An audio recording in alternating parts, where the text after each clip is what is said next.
tak ada orang pandai, tak ada orang bodoh. Yang ada orang rajin dengan orang malas. Jangan pilih untuk jadi malas.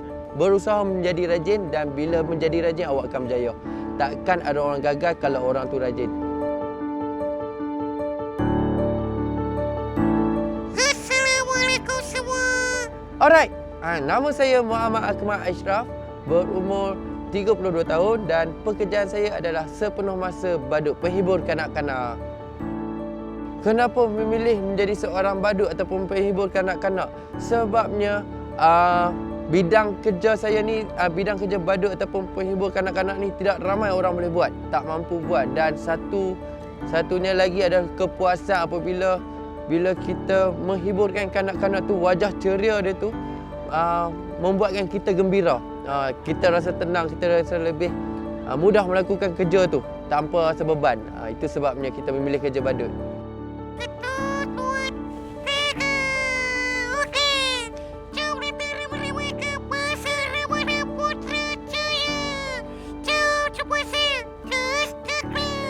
Nama panggilan saya adalah Jans the Clown. Bukan janda Jans the Clown. Okey.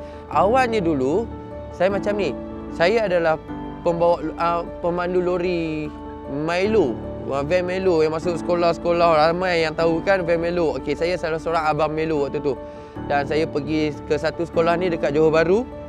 Ada penghibur, ada badut di tengah hiburkan anak-anak. Saya nampak anak-anak yang adik-adik yang kat sekolah tu lagi seronok nampak badut daripada dapat Melo lori. Macam kita sekarang ni, wah dapat lori Melo ni memang best lah kan. Tapi waktu saya jadi pemandu lori abang Melo ni, lagi seronok, adik-adik lagi seronok jumpa badut daripada Melo lori. Jadi saya kata, happy juga, tenang buat kerja macam ni kan. Itu yang saya terdetik nak jadi badut. Tapi disebabkan pada tahun 2015 waktu tu, 2015 saya tak ada rujukan mana-mana, tergendala. Sampailah satu hari tu saya pergi ke Melaka. Saya ada kenal nama Fazuri ni. Saya nampak, bukan kenal lah, waktu tu saya tak kenal nama badut, nama Badut Faz ni. Saya nampak dia menghiburkan kanak-kanak tu dengan cara mudah. Dengan belon saja, budak-budak memang happy bermain belon, main pedang kan. Jadi dia kata, senang betul ni buat duit. Itu yang baliknya saya belajar cara bentuk belon dan ubah. Sampailah jadi macam ni lah. Betul-betul jadi badut lah. Alhamdulillah. Pada permulaannya saya tak ada rujukan mana-mana. Saya belajar melalui YouTube. Sebab apa? Untuk rujukan bidang badut ni susah nak dapat. Susah untuk dapatkan rujukan dan nak jumpa dengan badut-badut lain ni. Yelah, badut-badut lain pun ada masa diorang sibuk dengan tugas harian diorang yang lain, membuatkan susah nak berjumpa. Dan saya belajar dekat YouTube bentuk-bentuk belon yang simple. Dan apa yang ni kebanyakan dari pengalaman lah. Ada juga saya berjumpa selepas 2 tahun dalam dunia badut ni, saya ada jumpa 2-3 orang badut lain yang kami jadikan dia persatuan sekarang ni. Alhamdulillah ada persatuan. Persatuan Seniman Badut nama dia. Rutin harian Jans. Okey, kalaulah ni kita nak cakap dari awal. Kalau kata asalnya Jans dari orang Kuala Pilah, menetap di Kuala Pilah. Jadi Jan menetap di Kuala Pilah. Ulang-alik ke Putrajaya satu jarak yang jauh. Jadi Jan menyewa hotel dekat Kota Warisan. Jadi dari Kota Warisan Jan datang sini lebih kurang pukul 3 petang. Datang sini pukul 4 kita akan start make up. Kita make up dekat TikTok. Dan waktu make up tu Jan selalu buat live dekat TikTok. Sebab apa? Point dia nak ramai orang tahu badut ni bukan hantu ataupun bukan momok. Jadi TikTok ni, dekat platform TikTok ni saya perhatikan ramai kanak-kanak. Jadi kita buat TikTok, kita buat live make up pukul 4.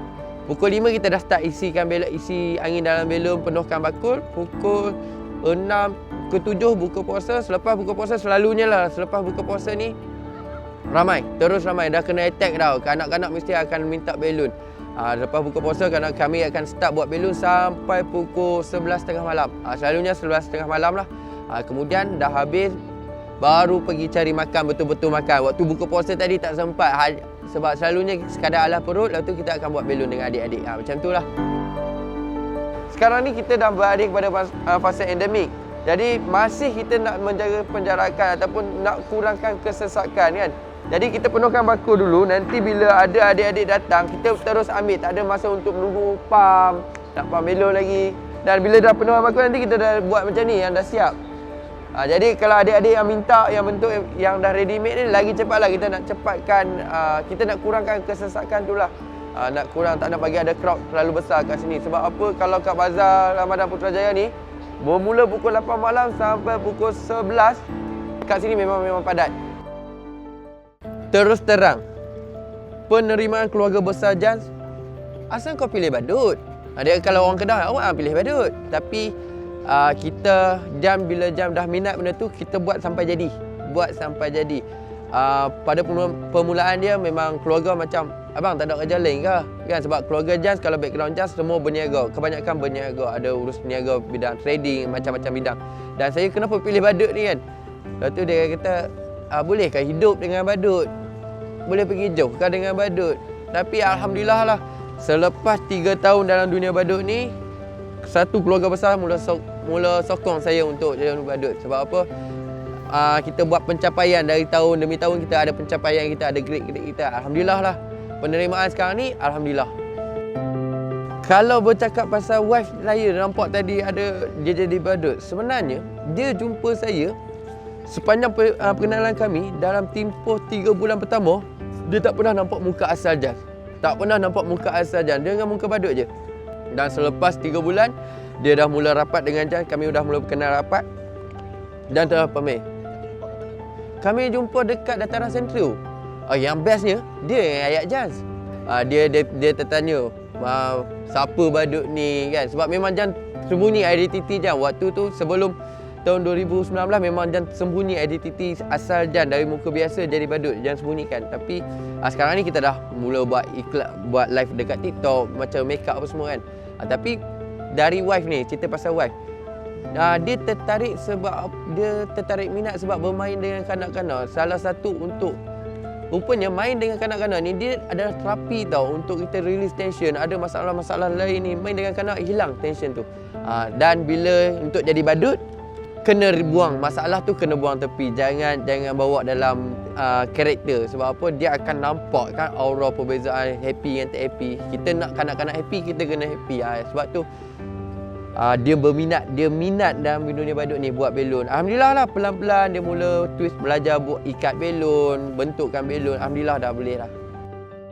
Saya full time, dia part time. Sebab apa? Full time dia suruh rumah. Dan backup Jans. Dia ada anak nama Muhammad Amsyar. Umur dia 2 tahun 4 bulan tahun ni. Tahun ni sampai ke hari ni 2 tahun 4 bulan. Bulan depan 5 bulan.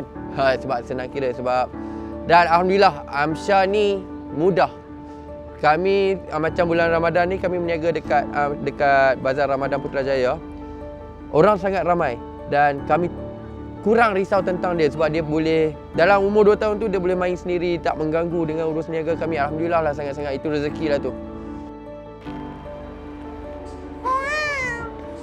Okey, cabaran menjadi seorang badut untuk dapat penerimaan orang ramai. Sebab apa? Masih lagi kebanyakan orang berfikir jadi badut ni boleh hidup ke?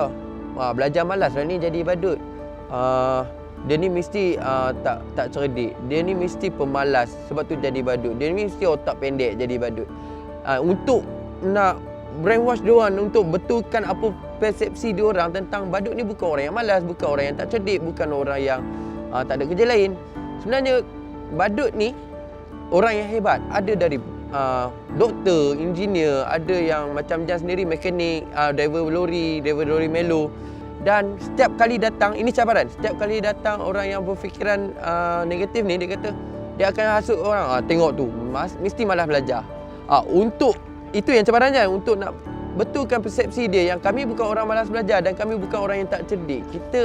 Kita buat ni untuk menggembirakan anak-anak dia dan juga melakukan satu benda yang orang lain tak mampu. Pada Jans, benda yang unik untuk orang lain kan. Untuk betulkan persepsi orang tu sangat-sangat cabar lah, untuk mencabar lah. Sinilah dekat sikit. Awak buka. Okey, buka lah satu. Ambil 1, 2, 3. Wow, Spiderman.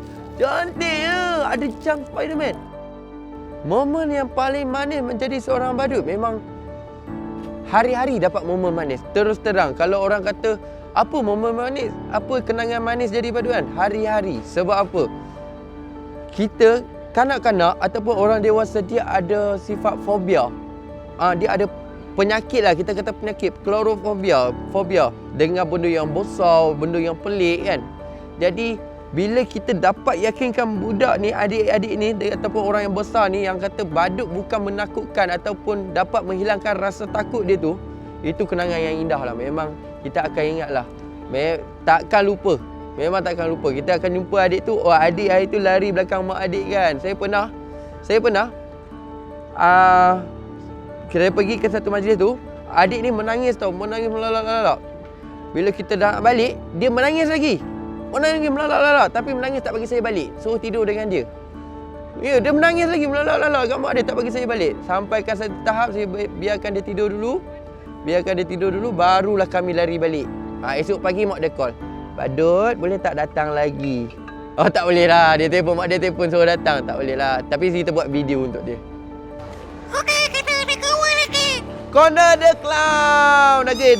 Konda adalah pembantu ataupun teman Jan waktu hari biasa. Sebab apa? Hari Sabtu, Ahad, hari Minggu ataupun hari cuti, public holiday, Abang Konda selalu ke Kuala Lumpur, Jalan Tar, Mara. Jadi hari Minggu Jan akan dengan badut lain. Tapi hari biasa selalunya dengan Konda the Clown. Dia akan bantu Jan dekat sini. Setiap budak ni pengalaman baru, okey. Satunya budak ni dia terlalu excited dengan badut. Itu pun satu masalah juga. Terlalu excited dengan badut pun satu masalah juga. Macam mana kita nak cool down dia. Okey, badut ada je. Jangan momok sangat. Jangan mengamuk sangat. Kita boleh main. Kita nak cool down dia. Kita nak boleh main dengan dia. Nak bagi dia relax dengan kita pun salah satu trik ataupun teknik macam mana kita handle dia. Dan teknik ni bukan semua orang pakai teknik yang sama. Kalau budak yang takut pula, jumpa dari jauh, hantu. Dia tak panggil badut, dia panggil hantu dari jauh. Macam mana teknik nak tackle adik tu untuk rapatkan kita. Adik lain cara pula. Itulah kenangan. Jadi momen manis. Sebab apa? Teknik-teknik tu kita bukan pakai plan A, plan B, plan C. Banyak plan kena pakai. Plan A tak jadi, kena cari plan C. Kena banyak plan. Itulah yang kalau kata pasal kenangan, itulah. Terus terang, pada awal PKP hari tu saya dah hampir give up dah. Sebab apa? Servis kami bidang badut ni berjumpa dengan khayal ramai. Tapi disebabkan orang rumah kuat, dia kata sabar, kita cari dulu projek lain, kita buat projek lain dulu. Nanti benda ni akan habis. Bila benda ni akan habis, kita come back balik. Sebab apa?